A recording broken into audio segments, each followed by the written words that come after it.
दोस्तों, इज़राइल और ईरान के बीच में लगातार संघर्ष जारी है, लेकिन इस 2 देशों के बीच में जो तीसरा देश का एंट्री होता है, वो है अमेरिका।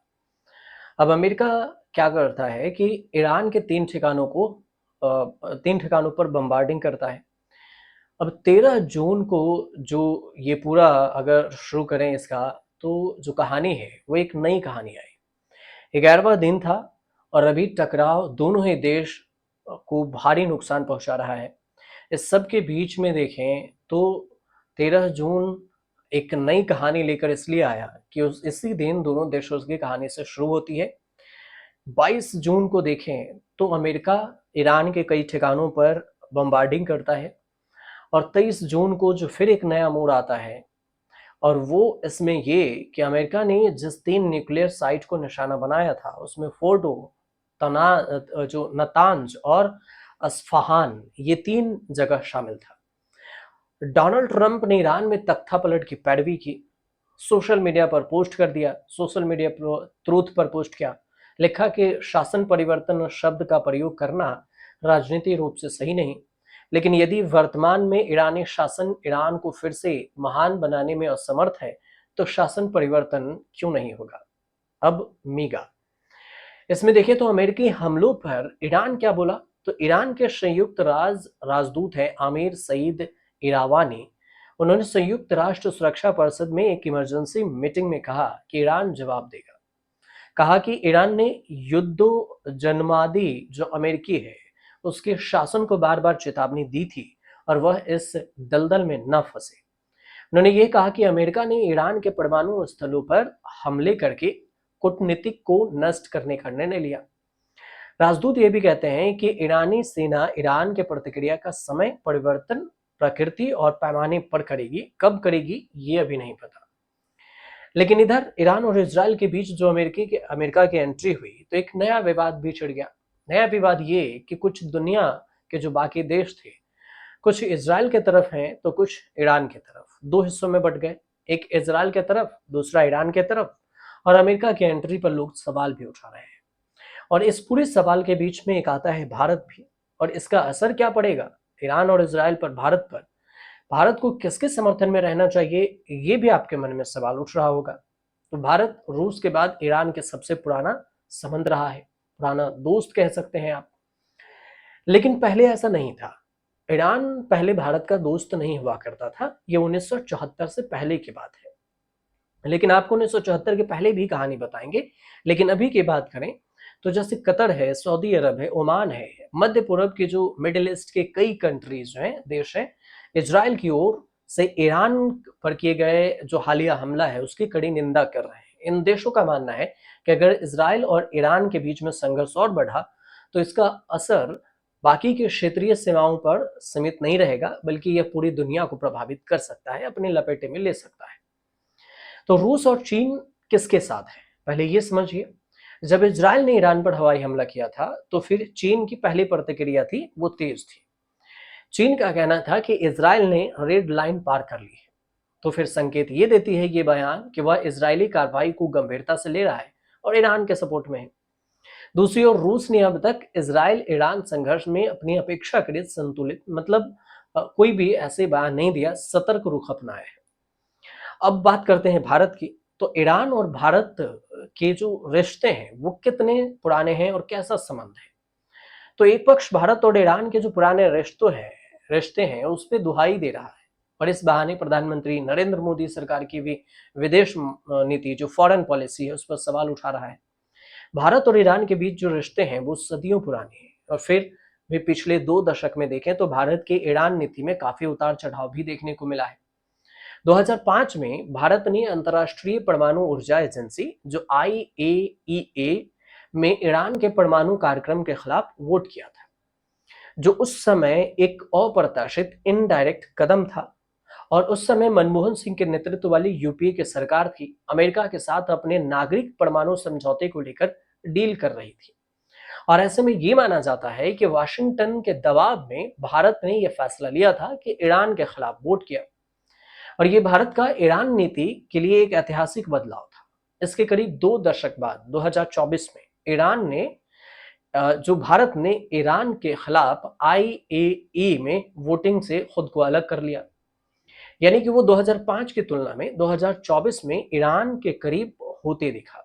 तो कुल मिलाकर अंतर्राष्ट्रीय कूटनीति, जो फॉरेन डिप्लोमेसी है, इंटरनेशनल डिप्लोमेसी, उसमें भारत की जो ये संतुलन की नीति है वो भी इसे दिखाता है। अब भारत के आजादी के बाद बात कीजिए तो आजादी के बाद 15 मार्च 1950 को ईरान के साथ राजनयिक संबंध स्थापित हुए भारत के। लेकिन 1979 में ईरान में इस्लामिक क्रांति के बाद चीजें काफी तेजी से बदली। 1978 से लेकर 1993 तक, यानी कि 16 सालों तक दोनों देशों के बीच में प्रधानमंत्री या राष्ट्रपति का कोई दौरा नहीं हुआ। सितंबर 1993 की बात है, भारत के तत्कालीन प्रधानमंत्री पीवी नरसिम्हा राव ईरान के दौरे पर गए और इसके एक साल पहले यानी 1992 में नरसिम्हा राव ने इजराइल के साथ भी राजनयिक संबंध कायम करने का फैसला किया। मतलब ईरान भी और इजराइल भी, 92 और 93 दोनों में। अब ईरान पाकिस्तान के नए राज्य को मान्यता देने वाला पहला देश था। 1965 के युद्ध के दौरान की बात करें और 1971 में, तो ईरान ने पाकिस्तान का समर्थन किया था ये दो युद्ध में। 1979 तक शाह रजा पहलवी के कार्यकाल के दौरान भारत और ईरान के बीच संबंध काफी मधुर थे। दोनों देश शीत युद्ध के विरोधी पक्षों में से थे। लेकिन जब भारत ने गुटनिरपेक्ष आंदोलन की शुरुआत की तो फिर ईरान पश्चिमी शिविर में शामिल हो गया। अपने इस कदम से ईरान अमेरिका के सहयोगी पाकिस्तान के करीब हुआ। इसी वजह से 1971 के युद्ध के दौरान भारत के खिलाफ अपने क्षेत्र का उपयोग करने की अनुमति भी दिया पाकिस्तान को। लेकिन 1998 में मजार शरीफ में जब 11 ईरानी राजनयिकों की हत्या हुई तो फिर पाकिस्तान से ईरान का मोह भंग हो गया। बात आई 1974 की। 74 में ईरान का दौरा इंदिरा गांधी ने की थी और इसके बाद भारत और ईरान के बीच में तेल व्यापार शुरू हुआ था। तो 1974 से इंदिरा गांधी के दौरे से अब पश्चिमी एशिया का जो क्षेत्र है उसमें दोनों के बीच जंग में भारत भी फिलहाल मुश्किल में है। अगर आप मोटे तौर पर देखेंगे तो ये स्थिति भारत के लिए मुश्किल दौर में इसलिए है कि उसके इजराइल के साथ भी अच्छे संबंध है भारत का, और भारत और इजराइल के बीच रक्षा, खुफिया जानकारी और तकनीकी का आदान प्रदान होता है। ईरान भारत के लिए महत्वपूर्ण आर्थिक और सांस्कृतिक भागीदार है। तो ईरान भारत को ऊर्जा, पेट्रोलियम और गैस देता है। तो साथ में चाबहार जो बंदरगाह है भारत के लिए मध्य एशिया, जो मिडिल एशिया है और अफगानिस्तान तक पहुंचने का एकमात्र रास्ता है, और इसमें भारत ने बहुत बड़ा निवेश भी कर रखा है। तो भारत हमेशा से पश्चिमी एशिया को लेकर सतर्क भी रहा। उसने मल्टी अलाइनमेंट की नीति का पालन किया है। इसका मतलब यह होता है कि उसने इजराइल, ईरान और खाड़ी देश अमेरिका जैसे परस्पर जो कॉम्पिटिटर है उस देशों के साथ संबंध बनाए रखे हैं। लेकिन अमेरिका के इस संघर्ष में शामिल होने से भारत को अपनी नीति पर फिर से विचार करना पड़ सकता है, क्योंकि अमेरिका भी कूद गया है ईरान और इजराइल पे। दूसरी तरफ अमेरिका के लड़ाई में उतरने से ईरान कमजोर भी हुआ है और एक हफ्ते में उसके सैकड़ों लोग मारे भी गए हैं। उसके परमाणु ठिकानों पर भी हमला हुआ है। 1979 की बात करें तो उसमें इस्लामिक क्रांति के बाद से ईरान इतना कमजोर कभी नहीं हुआ, और उसके क्षेत्रीय सहयोगी जो है हमास है, हिजबुल्लाह है, हूती है, ये इजरायली हवाई हमलों से भारी नुकसान झेल रहा है। यहाँ तक कि ईरान के जो सुप्रीम लीडर हैं खामेनेई की पकड़ भी कमजोर होती दिख रही है। इसके अलावा देखें तो ईरान और भारत का उत्तर प्रदेश से भी संबंध है, भारत के उत्तर प्रदेश से। अब ऐसा क्यों? तो क्योंकि उत्तर प्रदेश के बाराबंकी जिले के किंतुर गांव है जहां आयतुल्लाह खुमैनी के पूर्वज रहते थे। ईरान इजराइल तनाव के बीच में एक बार फिर से ये गांव चर्चा में आ गया है। गांव के लोग गर्व से खुमैनी के से जुड़े हुए रिश्ते को याद करते हुए युद्ध के खिलाफ और शांति के पक्ष में दुआ कर रहे हैं। मानना है कि खुमैनी की विरासत अमन, न्याय और शिक्षा से जुड़ी हुई है। खुमैनी के दादा अहमद हुसैन मुसावी हिंदी का जन्म 1830 ईस्वी में इसी गांव में हुआ। धार्मिक शिक्षा के लिए ईरान गए और वहीं बस गए। उनके नाम में हिंदी जोड़ना इस बात का भी प्रमाण था कि उसका दिल भारत से जुड़ा हुआ है। और आज भी किंतूर के महल महिला जो मोहल्ला है उसमें खुमैनी के वंशज हैं। उसमें निहाल काजमी, डॉक्टर रेहान काजमी, आदिल काजमी ये भी कहते हैं कि वे खुमैनी के परिवार से हैं। 1979 की एक महत्वपूर्ण घटना ये भी थी कि जिसने ईरान के इतिहास को बदल दिया था, कि इस क्रांति ने शाह मोहम्मद रज़ा पहलवी के शासन का खात्मा कर दिया और आयतुल्लाह रूहुल्लाह खुमैनी के नेतृत्व में एक इस्लामी गणराज्य की भी स्थापना की।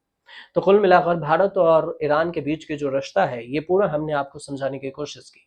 अगर आपको समझ में आए हो तो हमारे चैनल से ज़रूर जुड़िए, सब्सक्राइब कीजिए, शेयर कीजिए, कमेंट ज़रूर कीजिएगा।